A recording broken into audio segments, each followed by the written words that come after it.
Thanks very much. I'm going to focus on three key recommendations from the report that stood out for me. So firstly, taking early action.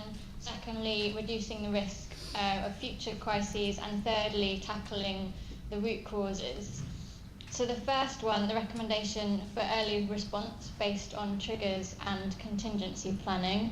In 2005 and 2010, we saw slow responses from donors, although Tearfund and ECHO were quicker to act in 2010 to the food crisis. And last year, NGOs in the Sahel working group and the UK had to lobby other donors to give humanitarian aid, even though we knew it was too late to save livelihoods. And the Disasters Emergency Committee didn't appeal, partly because there was hardly any media attention in the UK. And that was really frustrating to see a lot of hard work set back. And resilience built by a further drought. And we didn't want that to happen again. And we know that droughts are inevitable, but food crises and famines are actually preventable. And the UN humanitarian coordinator pointed out on the food crisis in 2005 that if early warnings in October 2004 had been followed, it would have cost $1 a day per child to prevent acute malnutrition among children, whereas by July 2005, the cost of saving a malnourished child's life was $80 per day per child. And now this year, we're hearing reports of poor harvests and pasture deficits in Niger and Chad, like we did before the food crises, so as early as October 2004 and 2009. So as an example, last week I spoke to the mayor of Abalak in Niger, who told me that the pasture is bare in that part of Niger and people haven't recovered from the drought the food crisis last year. And this year the rains were late when floods came in September, and their ability to sell animals to buy food was already weak, but now it's even weaker. And on top of that, relatives who migrated to Libya years before are returning as refugees because of the conflict, putting a strain on limited food stocks in that area. So at this point now, we have 9 months to prevent the situation from deteriorating into a full-blown food crisis like it did in July 2005 and 2010. So now is the real test if governments, donors, the UN and NGOs all put into practice the recommendations of this report. And so far it seems that actors are taking early measures in Niger. So for example, NGOs, the government, Tearfund and ECHO and WFP, the World Food Programme, are acting now. So the president of Niger just this week called on the international community to come to his country's assistance, saying Niger is facing a large cereal deficit. And that's the third announcement from the government of Niger on the food security situation this year. They earlier in August and September asked people to pray for rain and the situation. And that's a significant political shift for the government of Niger, which the previous government in the food crisis in 2005 didn't even acknowledge the food crisis. The second point in the report that stood out for me was the recommendation on disaster risk reduction and the importance of strengthening resilience.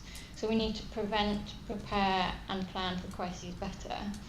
So for example, Tearfund has trained partners to identify vulnerabilities and capacities at the community level and come up with a community action plan. So that includes things like destocking animals for pastoralists, fodder banks for animals, vaccination for animals, training, early warning, contingency planning, and also advocating on issues like land rights. And as a result, communities are now accepting destocking animals as an essential way. So, for example, when pasture ran out earlier than normal a couple of years ago, a Tearfund partner in Niger advised people to sell some of their weak animals, and they were better off. Other pastoralists lost 30% more of their animals because they didn't destock early enough to get a good price on the market. And in terms of policy, the recommendation on BRR means that donors need to integrate resilience into their country development programmes, not just as part of humanitarian aid. So DFID has committed to this, but unfortunately the new policy is called a humanitarian policy rather than a resilience policy, which would be more appropriate because it's more about transforming the way development strategies are designed, and development actors need to take responsibility for it. It shouldn't just be led by humanitarian staff. And for the EU, it means implementing its policies, which already has developed on disaster risk reduction and food security. And the review of the EU country strategy papers will be an opportunity for that. And the third key point that stood out for me was needing to tackle the root causes with long-term development. And that's one of the reasons why we keep being in this cycle of hunger.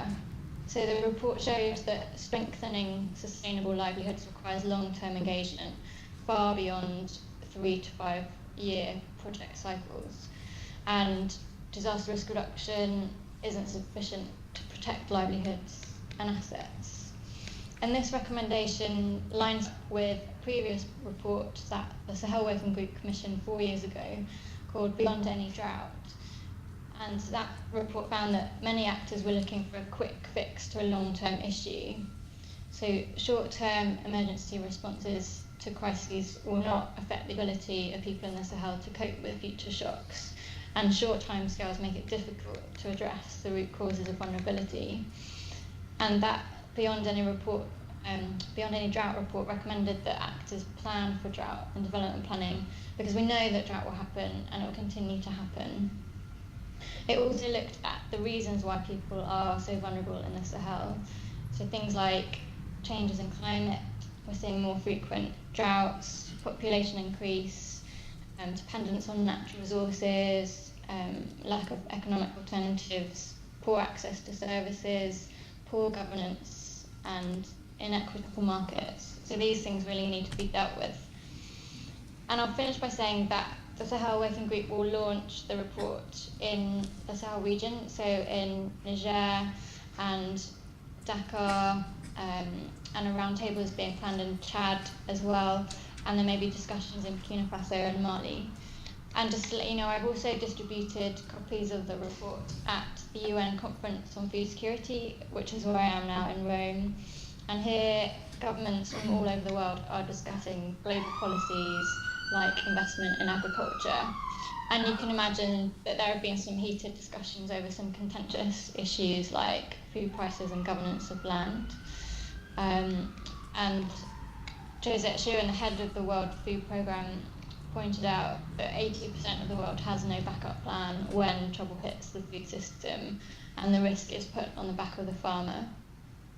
But we can be encouraged that agriculture is back on the political agenda, that this UN conference around now and the G20 states are discussing food prices this year.